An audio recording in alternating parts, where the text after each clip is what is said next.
You're recording. You need to record. I can't record. Okay, good. Well, wonderful.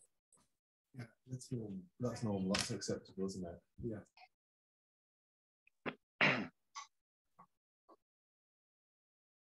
Right. Good morning, good afternoon, good evening, wherever you are in this world. Let me welcome you on this first webinar on the big issue of carbon bombs.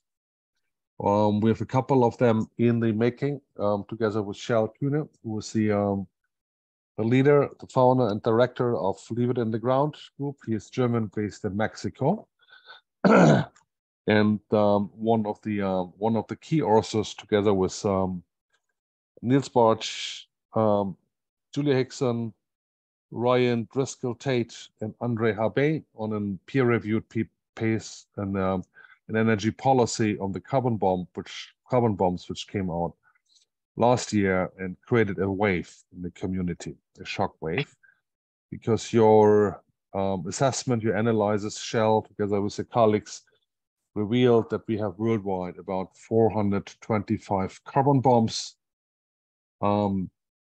available, so to speak. Carbon bomb being defined as any fossil fuel resource which has more than 1 gigaton CO2 if the resource is being burnt. And while only 40% are not yet being extracted, the other 60% are under extraction and mining mode. And we would exceed, if we would use all of them, we would exceed the 1.5C target twice. I think that's a big threat what we're having, and it fits well neatly with the GAP report that's been done by the Stockholm Environmental Institute to show us that we have too many fossil fuels being in the pipeline, unfortunately, and we need to stop that as much as we can. So we focus our first meeting here on Europe. The next one next week is on Africa, and then we walk through the different continents as appropriate. So with that,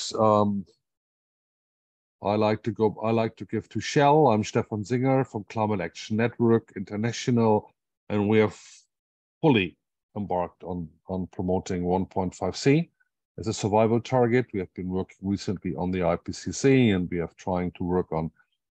do work on phasing out fossil fuels and promoting renewables as much as we can, but you all know how difficult that is, how we're running against brick walls in many cases, but nevertheless, we won't give up, and we shouldn't give up, and we should keep on fighting for that very laudable goals. With these words, I hand over to Kjell and give us a kind of 20 minutes presentation on Europe and the carbon bombs in Europe, and then I call on the panel, which I will then introduce as appropriate once we come to that point. Kjell, you have the floor.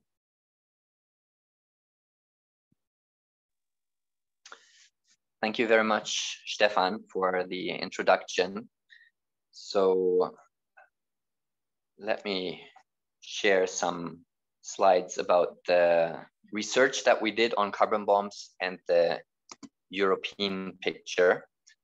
Just a few words to start about LINGO.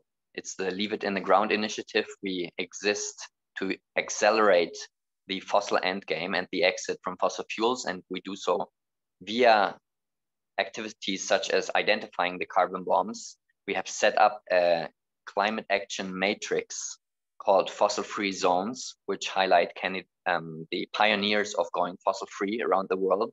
And we're also working on pathways for transitioning the Mexican state-owned oil company Pemex and some other things. The background, the context for this piece of work is the climate emergency. So I'm sure I don't need to tell you about that. You all know that we are right now on dangerous territory, risking to trigger this domino effect of runaway climate change.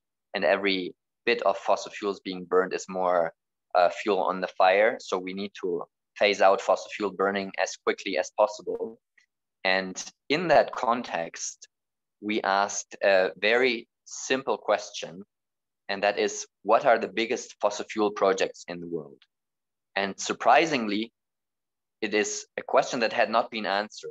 So it took some effort together with partners from different organizations to dig into the specifics of how do you count fossil fuels, how do you measure, where is the data. Some of it has to be bought from commercial providers. Some of it had to be collected bottom up, country by country. It was surprisingly challenging, but with the help of some of our colleagues, we managed to do so, and we published the results, as Stephan has already mentioned, in a peer-reviewed journal, Energy Policy, last year. And we got big coverage by The Guardian, who made a front page story about it, and that really got the attention of many people and also of journalists. So it has then translated into media stories in different countries, looking at the situation of carbon bombs in their countries. For example, one of the early ones was Total, which had an annual general meeting shortly thereafter. So French colleagues looked into where Total is involved in carbon bombs, and it's quite a long list. So this made some waves, as Stephan said, but the real work starts now in terms of identifying how to defuse these carbon bombs. Stephan also already mentioned that our definition of a carbon bomb is that it could emit over a gigaton of CO2 over its lifetime.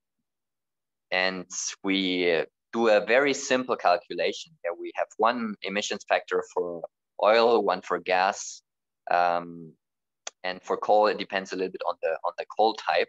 But you just multiply the amount of coal, for example, that they have with the emissions factor, and then you get the CO2 numbers. We have these keep it in the ground metrics on the LINGO website in case of if you are fighting against some fossil fuel project, you can do these numbers yourself. They also work for capacities of pipelines or LNG terminals and other pieces of infrastructure. So it's a fairly simple maths. And what we did is we focused only on extraction projects. So these are coal mines or oil and gas fields. And we did not focus on ports and pipelines and other transport infrastructure, but that could be done. So if you are fighting a pipeline, you can do the numbers, and it could also be a carbon bomb. Now, the results are that there are over 400 projects. As Stephan already mentioned, 60% are already in operation, are already undergoing extraction. 40% are new projects. And that's quite interesting that in the midst of a climate emergency, there are so many projects of that size, of that magnitude, that are still being planned by companies. And it also means that there is a possibility to intervene and stop these projects. And there is a necessity to do so. On the right-hand side, you can see this charted against an old 1.5 degree C budget from 2017. That's, of course, already 5 years old and has reduced very significantly in the meantime. So the message is quite clear. These carbon bombs don't fit into any carbon budget, not 1.5, not 2 degrees. It's just too much. Here is a visualization by our friends at Real World Visuals, where you can see on the left-hand side the amount of fossil CO2 that has already been put in the atmosphere by 2020.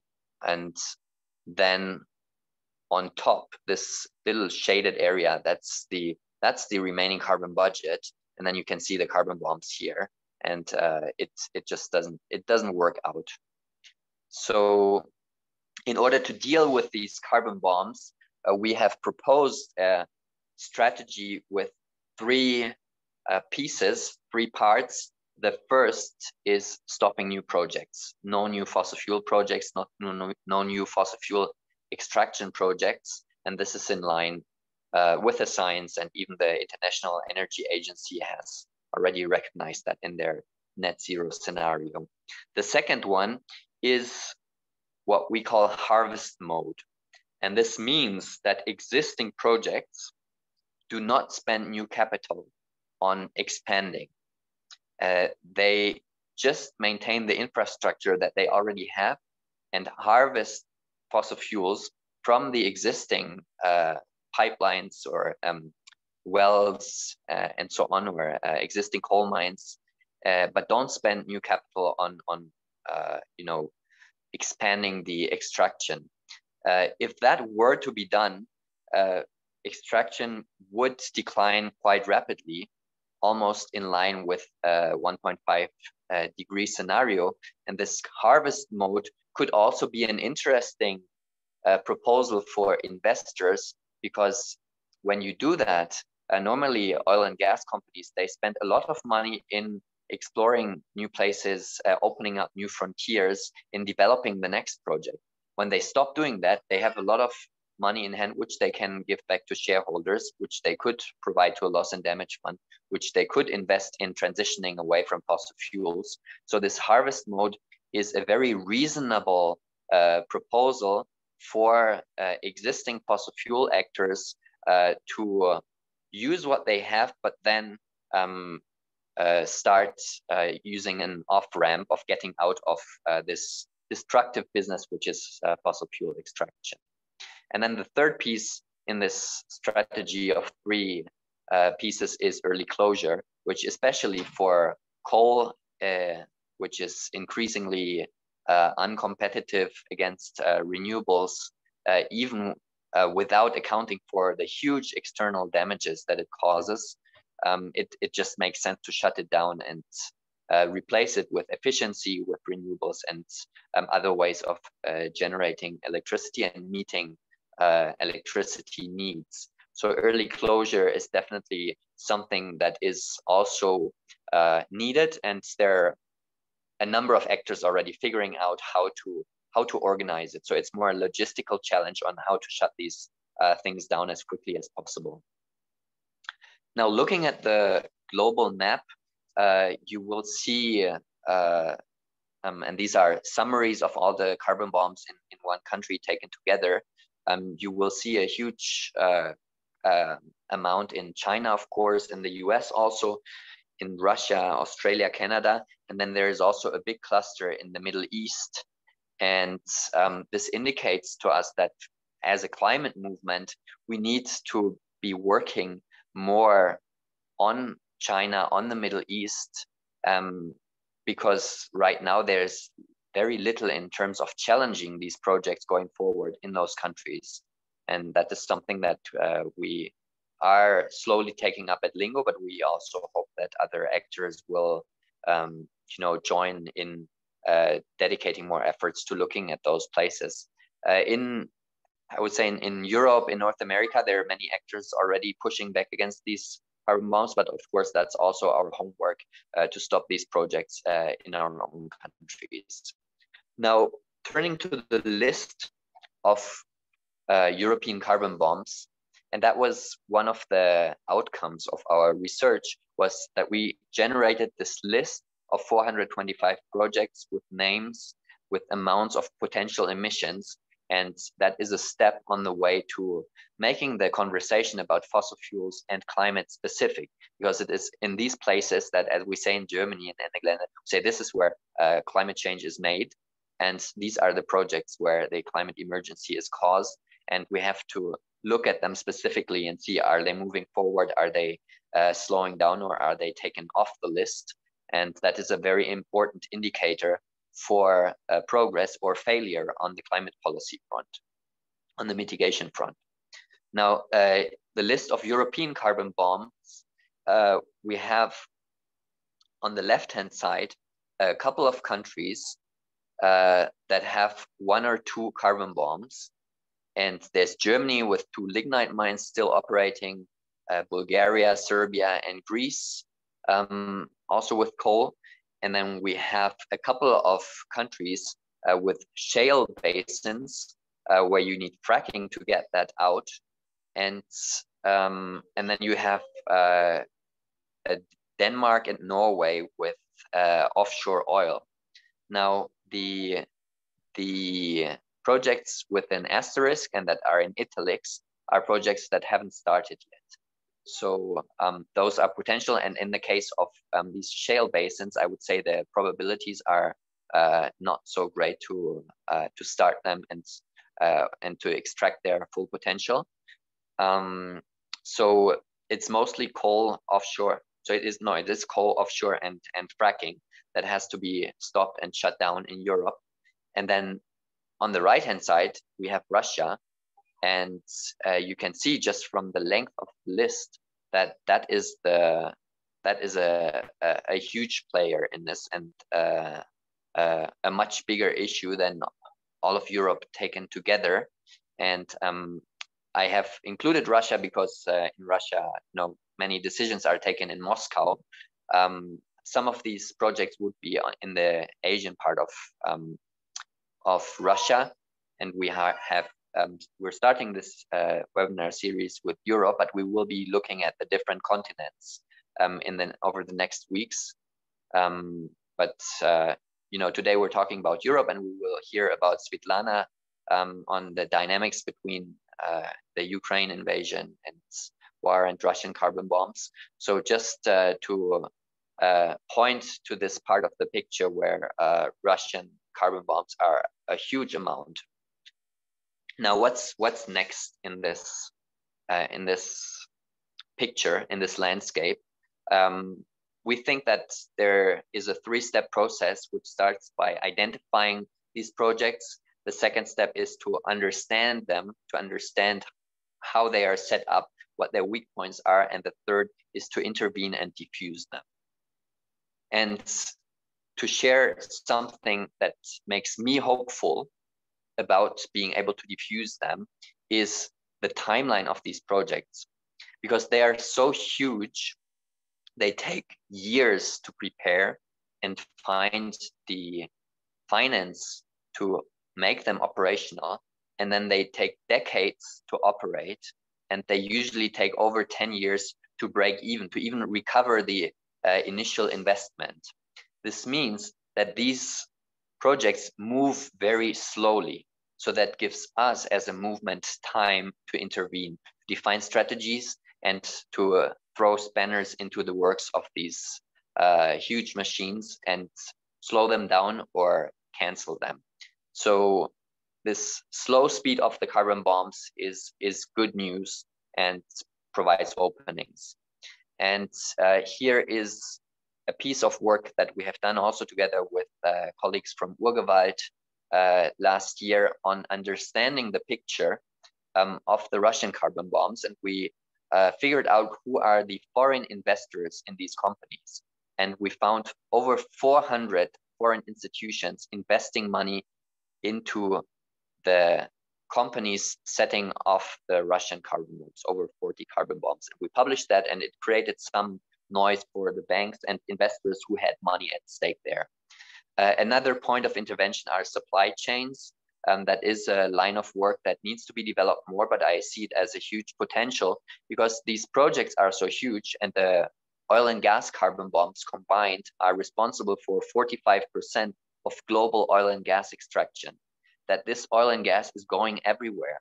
And if you can figure out these supply chains, you can point to where it ends up on your kitchen table or in your local supermarket, and you can put pressure on the companies involved. And I believe that laying bare the supply chains of these carbon bombs opens up opportunities for activism and for mobilizing the huge climate movement in pushing back against these projects. Of course, there is civil disobedience, which we have been using in Germany for a number of years to quite good success.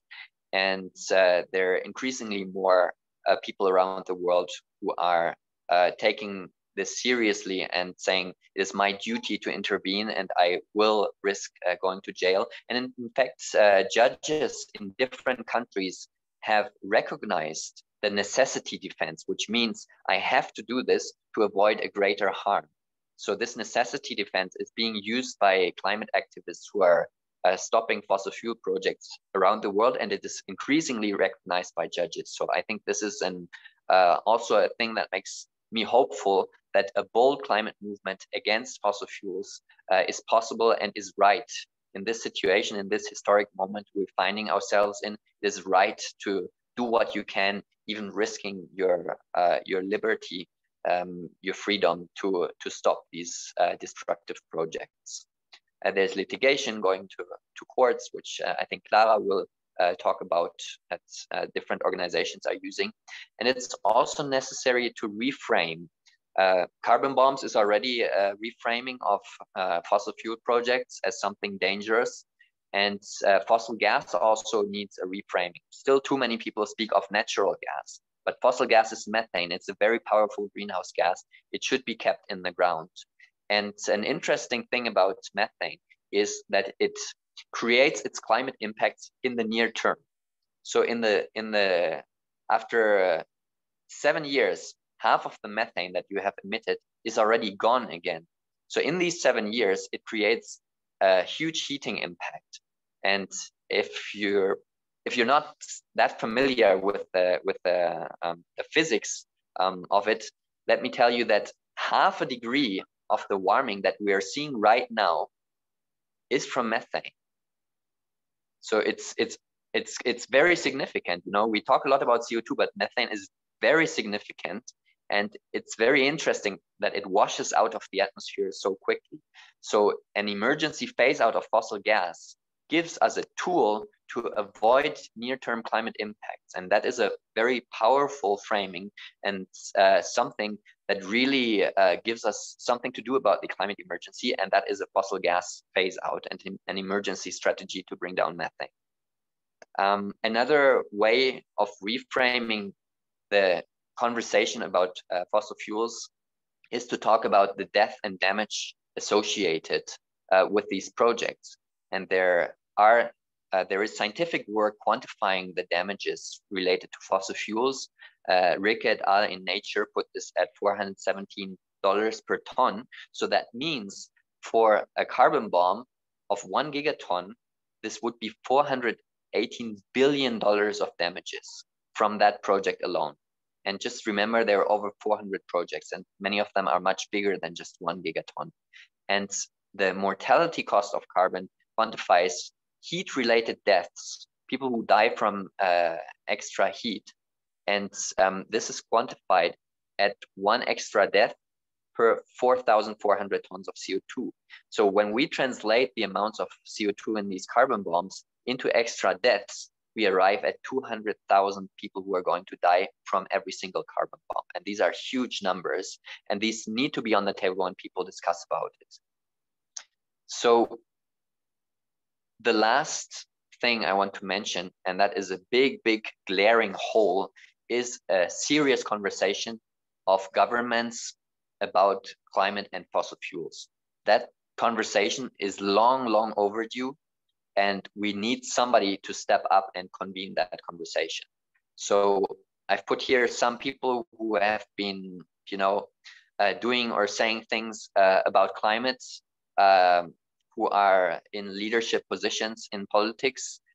Maybe one of them will step up and bring together their peers and say, let's sit down and talk about fossil fuels and climate change and how to defuse these carbon bombs.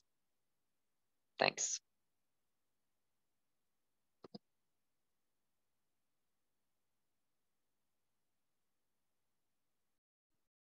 Thank you, Kjell. It was very interesting. I fully support, and I can say from Can that we are with you on the very importance of methane and its short-term global warming impact, which is about 80 times higher than CO2 in the short term in the first 20 years. So I think we are with you on that one. I just would like to invite for questions on clarity. Raise your hands on the reactions at the bottom of your screen. You see reactions, then push your hand if you have clarity questions, just clarity.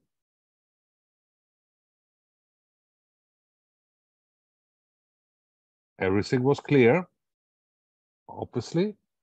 Fantastic. So then I would like us all to go to the panel. We have 3 distinguished ladies and 1 man on the panel. We have first Clara Winkler, German. She's working for Deutsche Umwelthilfe, German environmental aid. She is part of the gas team of German environmental aid, involved in suing Wintershall. Is one of the largest importers still of fossil gas into Germany, and she's also involved in litigation of litigation on North Sea drilling on oil and gas. Then secondly, we have Svitlana Romanko. She is Romanian. I'm not Romanian. I'm not. Sorry, Ukrainian. I'm sorry. I know it. I apologize. Ukrainian. She's founder and director of Razom, which is born out of the situation with the aggression of Russia against Ukraine, with the organization Stand with Ukraine. She's a 20 years experienced environmental lawyer, and in 2022 she received the award Rose Brass for bold action.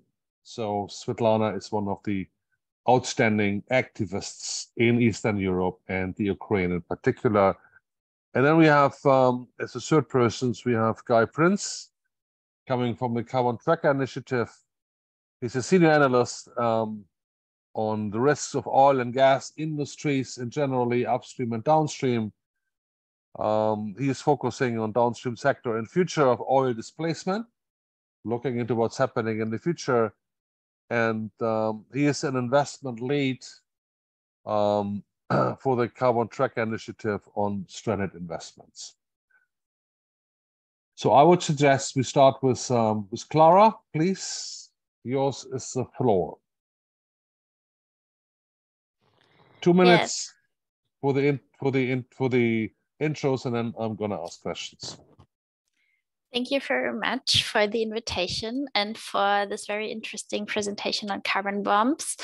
At German Environmental Action, we have a legal approach to solving this problem of carbon bombs. I think it's very important to have all the strategies together and everyone works on a certain thing, and we are trying to basically make it, on the one hand, legally impossible to have more oil and gas and coal projects in Germany and in the world also. And then, of course, it's also important to focus on the public debate and this framing, as you mentioned, Kjell. I think that is like very, very important as well. And we are doing that by dragging these companies that are doing these projects into the public. And there we're already at one of the projects that I'm working on, which is a climate lawsuit against Wintershall. And they are Germany's biggest oil and gas company. And they still have huge business in Russia and are still like basically profiting from the war. Then they have also huge businesses with fracking in Argentina, for example. So all over the world, but nobody, like so many people don't know Wintershall in Germany. Everyone knows Germany's biggest coal company, which is RWE, but nobody knows Wintershall. And that is what we're doing here. We're suing them. We're making a lot of public relations works. We're doing public actions against them. And to like make the public aware of what they're doing and to make it legally impossible to do it. For this, we are using the lawsuit of Milieu Defensie against Kjell in the Netherlands as an example. Maybe you heard of it. It basically legally commits Kjell to having to reduce its emissions by, I think, 60%, I'm not sure, like 100% by 2030. So that was like a huge win, and we're trying to replicate this in Germany. And I think it is possible to replicate this also in other countries. And yeah, legal strategies against fossil fuel companies are emerging all over the world. And it has quite some effect because they have to now justify themselves in front of their investors. We are also working on targeting the investors because basically this is the only thing that counts for them. And then also, of course, they have to adhere to the laws. And yeah, we will see how, when we will have a verdict, how Germany will also enforce those laws. Everything is still like on the very beginning of the process, but it's very important that we start now on doing this. And yeah, apart from Wintershall, we're also suing against any new gas and oil project that is coming up in the North Sea in Germany. And yeah, because offshore drilling is rising, we're suing OneDS. It's a very small company from the Netherlands, but they promote their gas drilling as the only sustainable alternative for an energy transition, which is of course not true. Clara, but yeah, Clara, we're a little bit over the 2 minutes. Yeah, so okay. I would like here. to keep your arguments for the wider discussion. Directly afterwards, I'd like to go directly to Svitlana Romanko. I apologize again of calling you Romanian. I just had this something lying here, so I'm sorry for that one. I think in that context, Svitlana, we as CAN International would still fully address our solidarity with the Ukrainian people and your fight against the Russian imperialistic aggression. I have to say that at this point in time. Svitlana, you have the floor. Thank you so much, Stephan and Kjell, for inviting me. And I'll just try to make a few key points because the topic is so huge. It's really huge. But the wins that we could all get over Russian fossil fuel dictatorship drives us forward, even in spite of the Russian war against us is being going on over 1 year, as we all know, and the losses are huge in many senses. But what I would like to focus on, yes, Russia still has carbon bombs. It has many carbon bombs, and those like in particular 43 carbon bombs. Of them, 14 big ones are still yet not activated. So we hope that with our strategies we could diffuse this excess amount of Russian carbon bombs, which will reshape and empower the global energy politics and geopolitics for many years ahead. And our next hope is to rebuild Ukraine with clean energy, which will also, in a way, will diffuse Russian carbon bombs, because one of the strategic ways how we can all diffuse them when financial institutions, especially Western based in the EU, also in the US, where there is a majority of those institutions, will stop funding Russian fossil fuel infrastructure.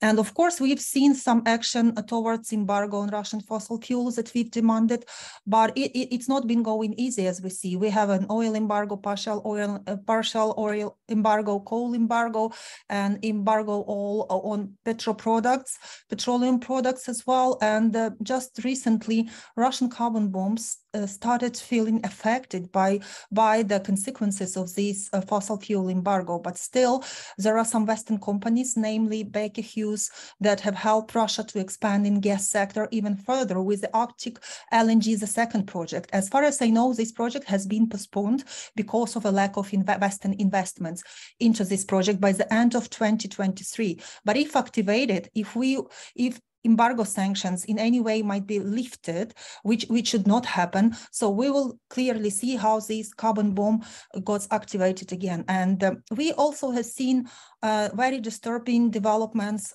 in Europe and also in the US because of a fake energy security narrative that been spread up with fossil fuel industry since the very first day of the war, since the day one. starting from American Petroleum Institute, but also Europe has made this step with the external energy strategies that started looking for some external gas supply and oil supply to replace Russian fossil fuels. But what we have had to analyze now as a result, in 2022, Russian liquefied natural gas production grew by 8%, and Russia, contrary to the EU sanctions, has expanded shipments of LNG to Europe. And new fields are going to open in many parts, as we've just seen from Kjell's presentation. If Europe won't cut the demand for oil and gas, obviously we won't be able to achieve a full embargo on Russian fossil fuels, eliminate them from the market, but also stop all new planned areas and explorations for expansion of gas and oil.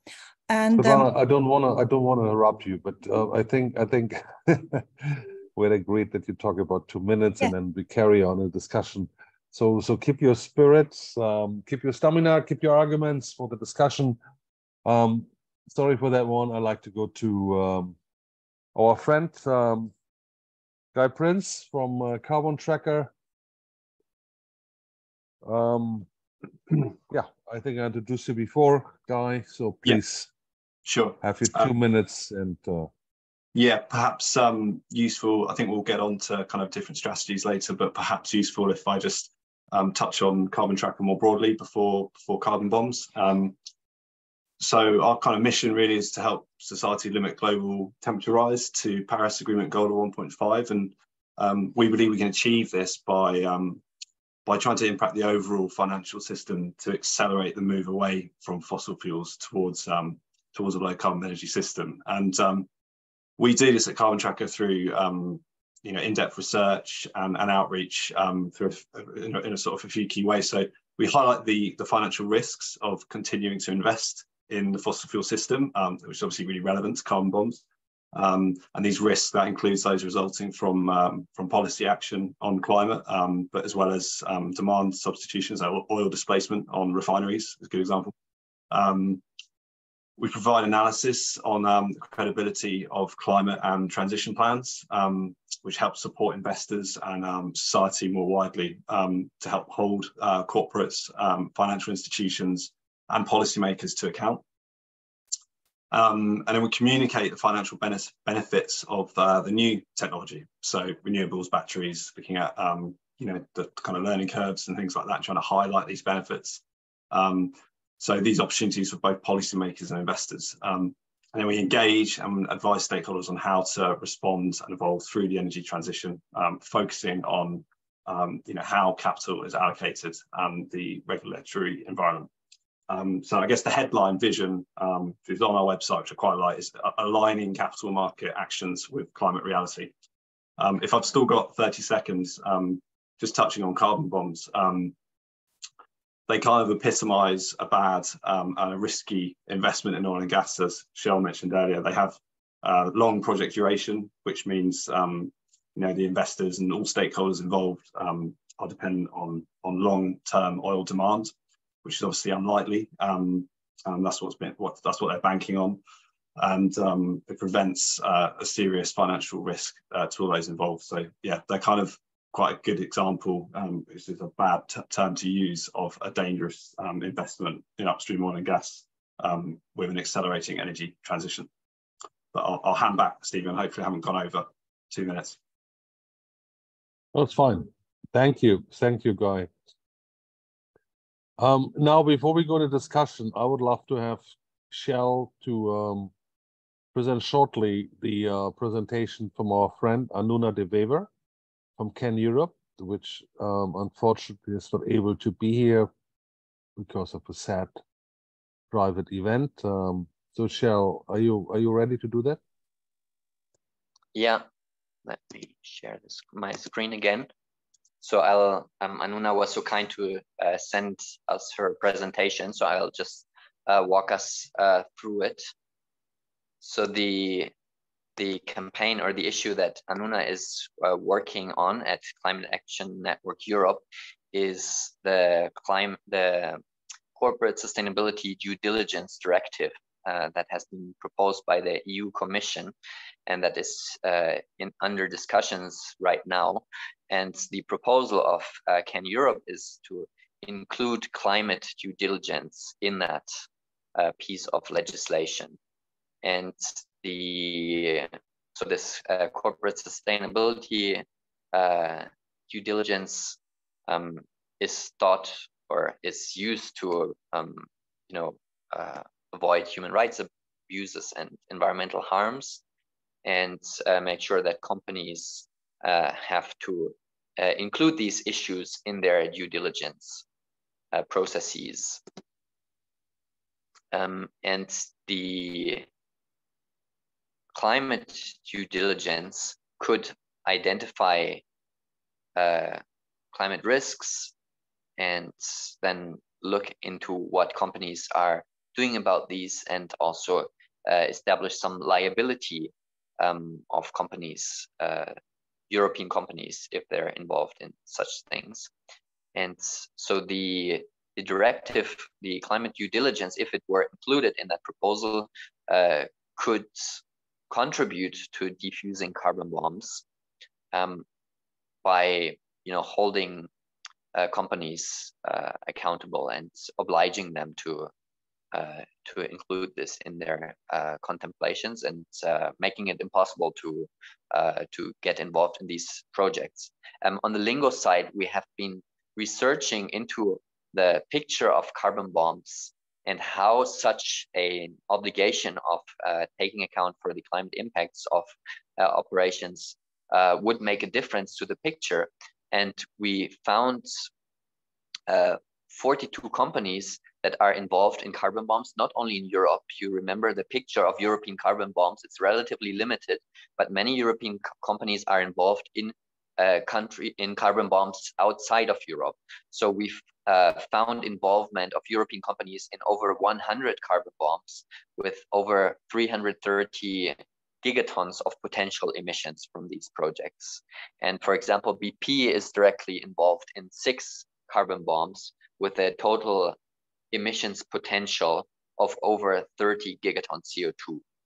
And the companies don't have good targets yet. So if this were made mandatory by the EU, it would make a big difference to what these companies are doing around the world. So this is the campaign that is currently being organized by Can Europe and Friends of the Earth and others. And the piece of research that I wanted to show as well is this list that we have then generated of actors that are involved in carbon bombs. And you can see the carbon bombs here in the E column. There is a lot of actors in different European countries who are involved in a number of carbon bombs around the world. This list has over 140 players, like actually 140, because this line 1 is not to be counted. So we're just unearthing this part of the picture of how many players are involved, and we're looking forward to sharing that with colleagues and making that actionable for people who want to push back against actors that are in their neighborhood or in their country that are involved in carbon bombs. And my colleague Fatima, who has been doing this research, is also here. And if there are any questions about companies that you are interested in, she'll be happy to answer questions as well.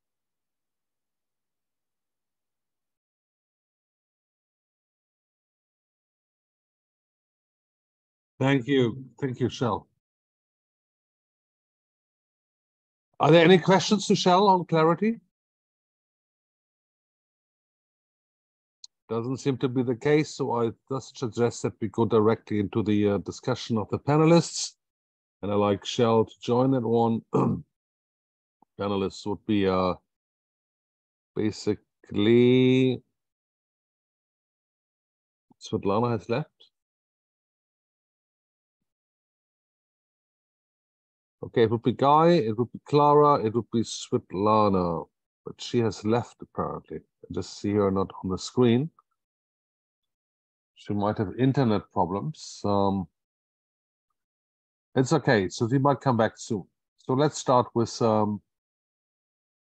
Clara. And my first question would be, as I said before in the email to you guys, was how can we reduce the impacts of carbon bombs, the mining of carbon bombs to be precise, with which strategies from NGOs? Clara, please.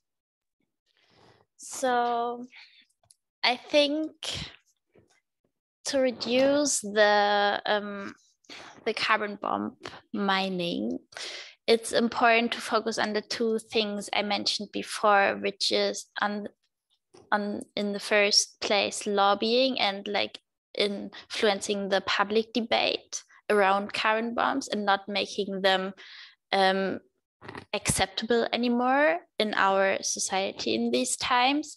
And then on the other hand, take legal action against these carbon bombs.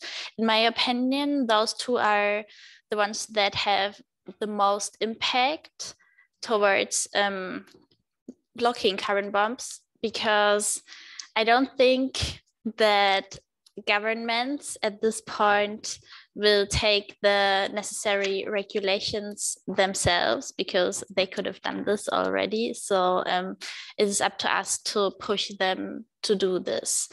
And yeah, therefore, I think it's very important that we have NGOs like the Climate Action Network, for example, that are not bringing all the NGOs in Europe or like in the world together to exchange about strategies to influence the public debate. And then I think it's also very important that we have NGOs like Environmental Action Germany on the ground that are taking like concrete legal actions against the huge fossil fuel companies and against the new oil and gas projects that definitely should not be accepted anymore.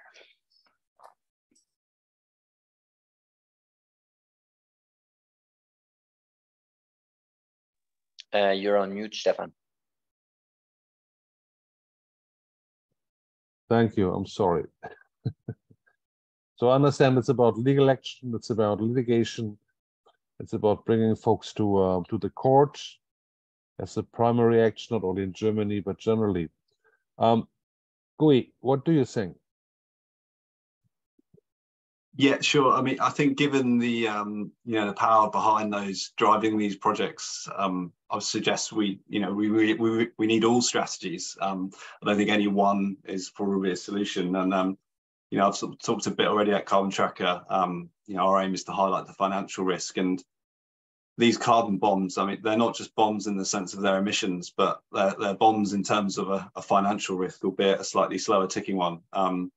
When we look at what type of oil and gas company or what type of project might present more risk in an accelerating energy transition, it's the companies investing in these very expensive long-term projects which put more risk on all stakeholders, be it the state, pension holders.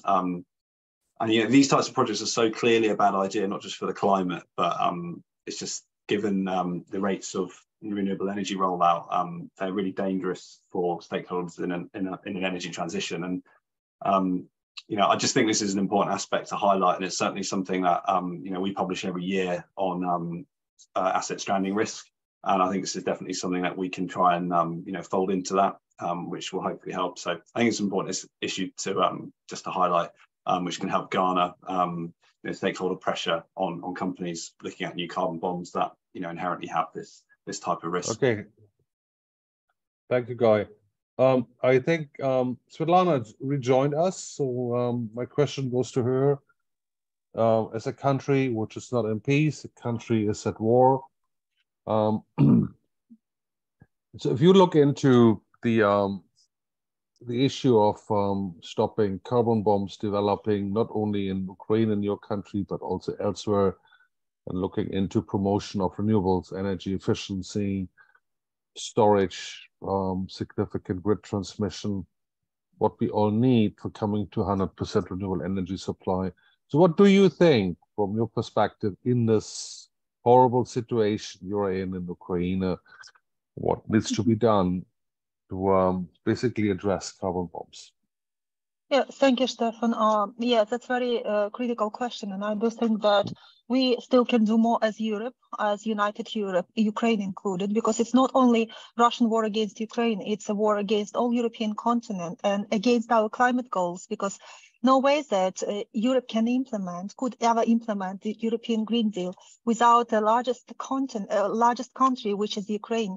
And of course, with regard to the peace and energy security that this war has completely broken, I see that together we create a powerful example of rebuilding Ukraine with a clean energy after we will defeat Russia and Putin, and Ukraine can become a clean energy model of the future and start driving a clean energy, renewable energy transition inside of Europe, but far beyond its borders.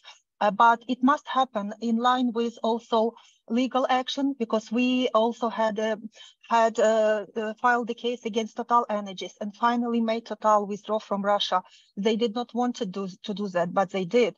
And Wintershall is are very aggressive, and I have to highlight that we have to have bold strategies against those fossil fuel companies that are very aggressive in their behavior towards activists. They're threatening with legal action as well. So we need to have another strategy.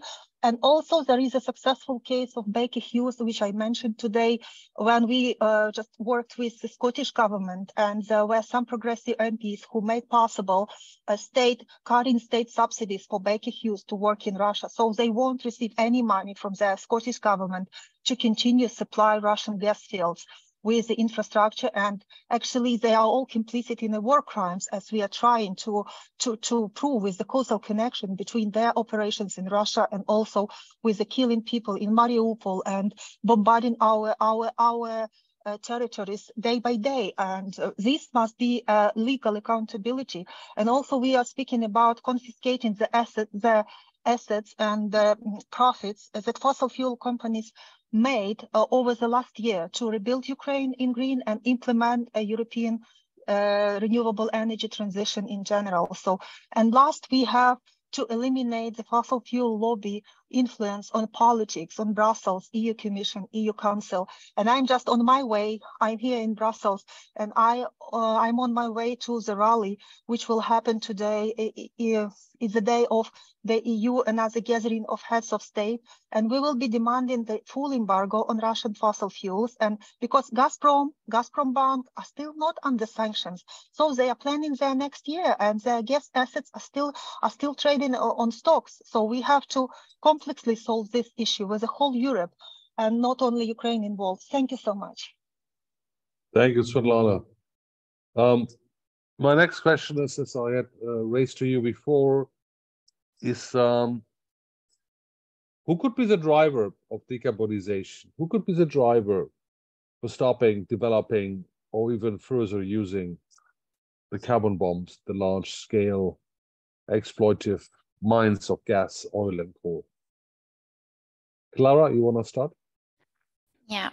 So honestly, before I started working for Environmental Action Germany, I was a climate activist in a young green NGO, and I had a lot of hope in the state leaders to drive the decarbonization.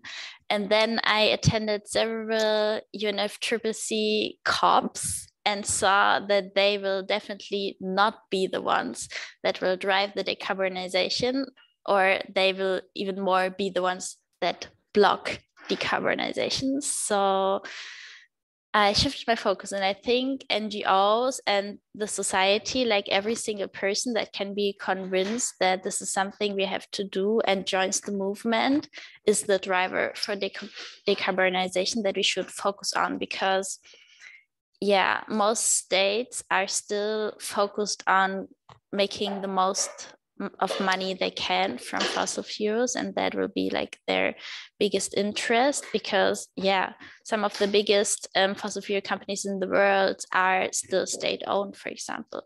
So yeah, I think the people coming together and strategizing together in society, climate activists, or just committed lawyers can do the decarbonization. Okay, that's a challenging statement. Climate activists engaged and committed lawyers can do that. Guy, your point. Thanks. Yeah, I don't have a huge amount to add. I mean, I think a lot of these actually go hand in hand. You know, you need the NGOs to engage with and highlight for investors and asset managers the various risks, be it for climate or financial. And then you want the media to highlight the messaging to further inform investors and wider society, then a drive for change. So I think this will help put pressure on governments for firm policy and, you know, sort of kind of impact that huge rise in activism has had there. But you also need financial institutions investing irresponsibly to be called out, and this will help for increased reputational damage. And we want this to be an increasing risk for them. So it's not just about a case of you know, bad financial returns on high emission sectors. It's about you know, reputational damage being a material risk. And it is happening at times. It's just not happening fast enough. You know, we're seeing activist hedge funds and large financial institutions divesting from some aspects of fossil fuels. Like I think of just Aviva last week divested 2.5 billion in fossil fuel companies, and I believe HSBC, surprisingly, put an announcement out recently on cutting support for new projects. So yeah, I think it takes every possible angle. back to you, Stephan. Thank you, Guy. Svitlana, who are the drivers for stopping carbon bombs, for stopping large-scale development of fossil fuel mining, generally and in your country? I think this should be a joint bold action from civil society, but not only. And we just saw with our Ukrainian leadership going from the top politicians, as for example, senior advisor of President Zelensky itself, and many other presidents and political leaders speaking the right messages. We just need to make sure that those political leaders who speak right messages, they follow what they say, and they actually put the public money where their mouth is.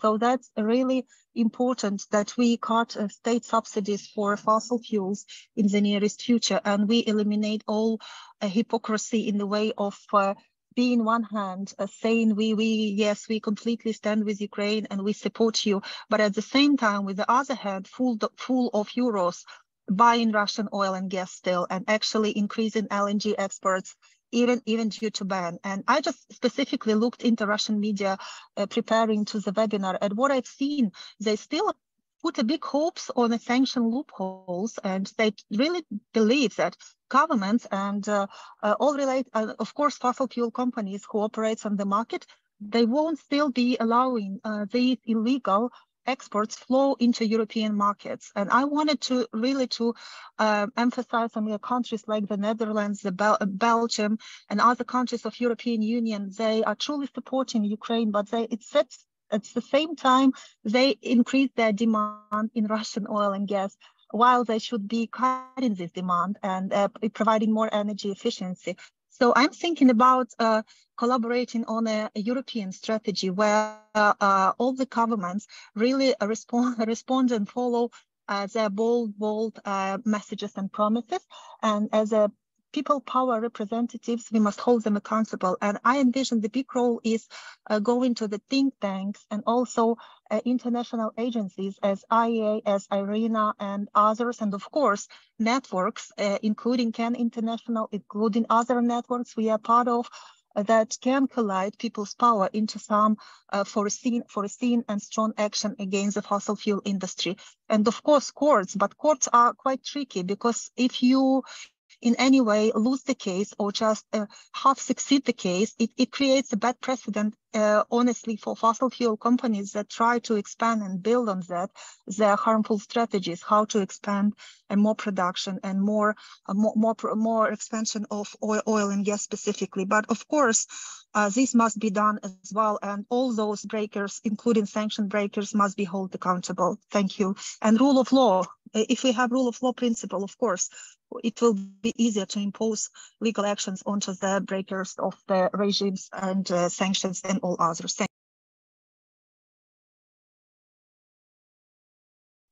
You're on mute again, Stephan. I saw it. I'm sorry. Thank you, Svitlana. I have a follow-up question to you in particular. What we've seen in the last year was that the money to Russian military and the state was flowing still because Russia managed to sell gas and oil in long-term contracts to, in particular, China and India. Below the market price, and I think it was a deal, and otherwise they wouldn't afford it, but still enough to support the Russian war machine. How should we deal with that one? This is not something which we can do alone in Europe, but India and China are significantly benefiting from the European boycott of gas and oil. It might not be complete, but it's pretty much significantly undermining the Russian income from the former exported oil and gas and coal to Europe. So now it's going to China and India. What should we do? Yes, we have one solution, which will look quite radical, but that was the action that we demanded from the EU a while ago.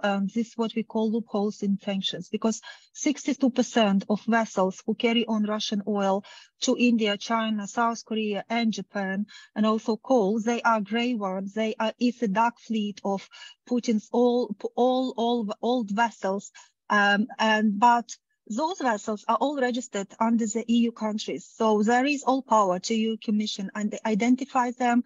We already know 62% and also 72%, about 72 to 74% of insurance companies that are providing insurance to those shipments, maritime shipments, are also being provided by companies, insurance companies in Norway, UK, and also in Europe. So I think we still have some means, not even campaigning openly in China or in India, where it's we all know it's very hard to do, but also we saw some significant deployment of renewable energy from China and promises. And I think that the green industrial policy that EU recently developed could be a great strategy tool for making China think of how they deploy on renewables, while EU will be developing its own market and own production of renewables.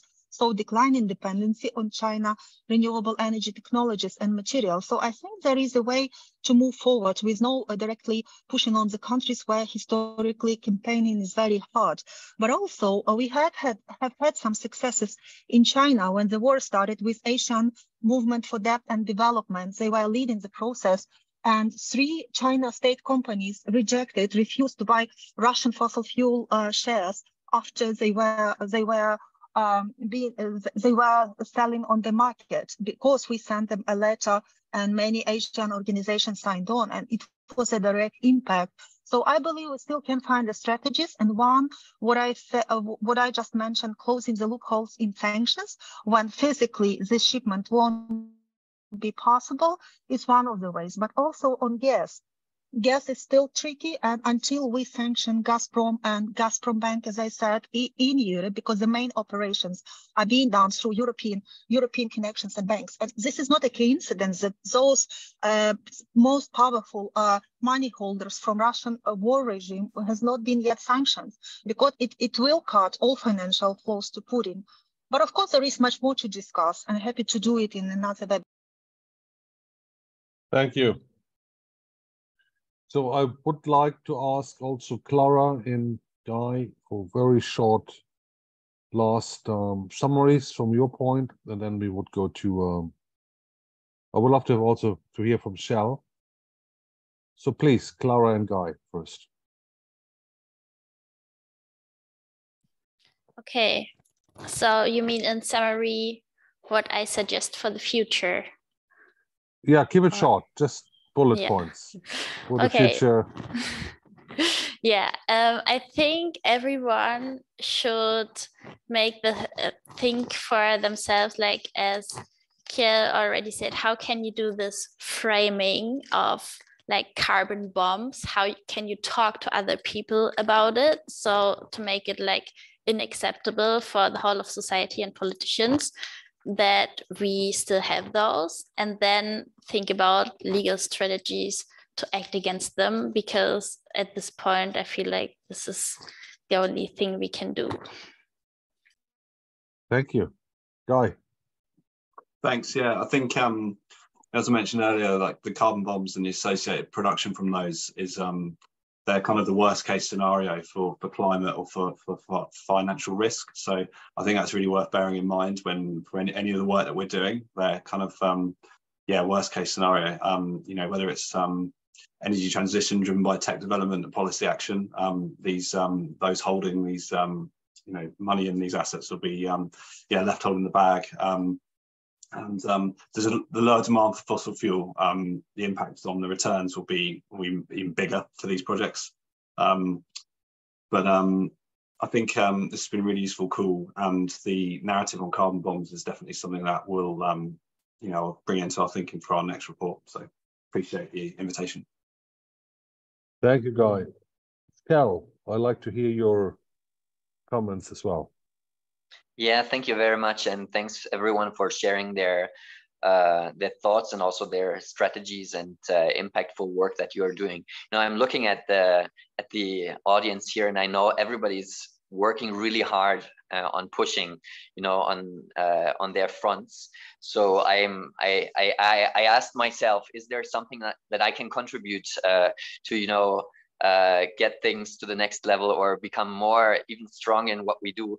And I would just like to encourage everyone to challenge the status quo, to don't accept what people are telling you, because there's this false narrative of energy security, and it's horrible. Like the industry is telling us, you know, the best thing you can do is when you lose access to one fossil fuel source, go to Africa or go to Qatar and get more fossil gas so you can burn it in your inefficient house, which is leaking everywhere. You know, that is very stupid. In Germany, many decades ago, we knew how to build houses that are passive houses that don't need any heating. And, you know, we still don't do that. And why don't we do it? Because the gas industry is so powerful that it tells us if we lose access to Russian fossil gas, Germany's economy will break down. And, you know, and the media echoes that like parrots. And this status quo is horrible, and it is sending us into a climate Armageddon. And we shouldn't be accepting those stories that they tell us, and be much bolder in our thinking and pushing back against this and in proposing solutions, because it's this decade that we have to shut down fossil fuels in Europe. It's this decade. It's you and I and all of us in the room who are going to shut this thing down, or we're going to lose it and be accountable to our children and grandchildren ever after for losing these battles. So we have to be more ambitious. And I think there are ways that show there we're mapping these fossil-free zones. There are pioneers who are living without fossil fuels, and it's totally possible.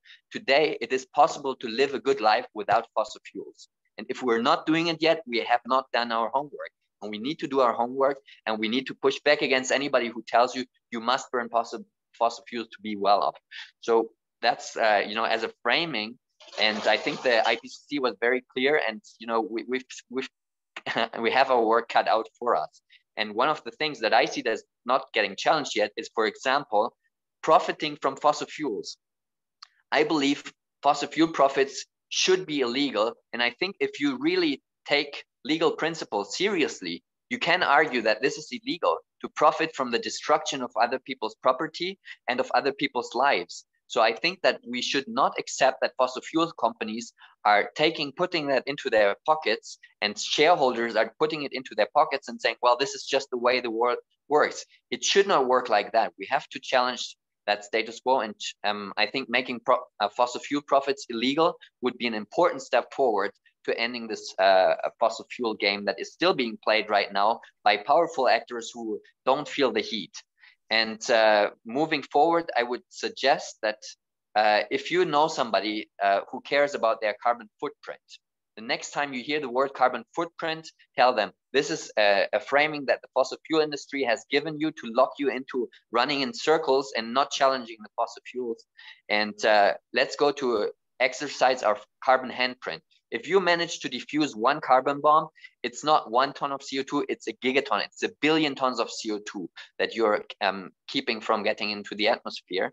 So, you know, if you worry about the climate, the carbon handprint, stopping fossil fuels, defusing carbon bombs, that's the place to go. And I don't see why we shouldn't have a task force of lawyers, investment specialists, activists, communicators for every single of these 400 carbon bombs who are working towards diffusing that one piece of suicidal infrastructure. And I'm still getting emotional, Kjell. Yes, I don't want to interrupt you, but I would like to give the floor also a little bit to our I will make one more point and then I'll close my intervention.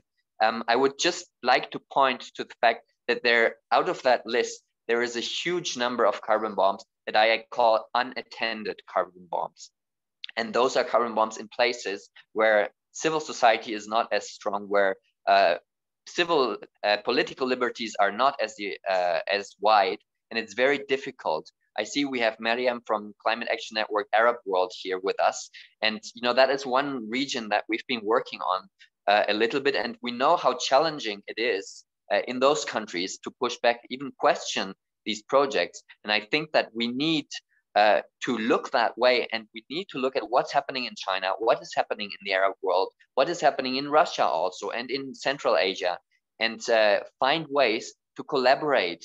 And there is a shared responsibility between who extracts, who processes, who transports, and who buys these fuels. And all of us have a shared responsibility on that whole supply chain.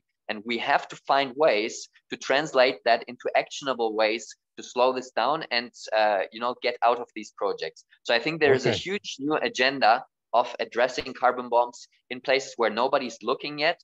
And if you would be happy to get involved in attending these unattended carbon bombs, you know, we're happy to make links there. Kjell, I just like to stop it here. Sorry, I don't want to interrupt you. I know you can carry on for hours on that issue. I'm finished. Because we're losing people. I just like to give the floor to people to ask questions to the discussants, to Kjell, if you wish to do so.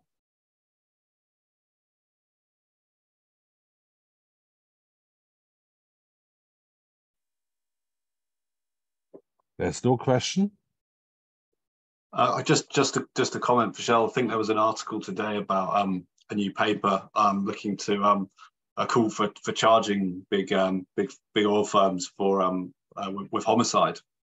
So slightly different take on it, but probably related. I'll put it in the chat. It was just in the Guardian today. Shruti, are you still around? Shruti Shukla from India? I think we lost her. I would have loved to hear a voice from India, but anyway. Anyone else? Silence prevailing. Well, if that's the case, then I should call it a close. I should call it a day, and thanks all for contributing. We didn't have too many people, but I think we had a quality. I think that's important rather than quantity.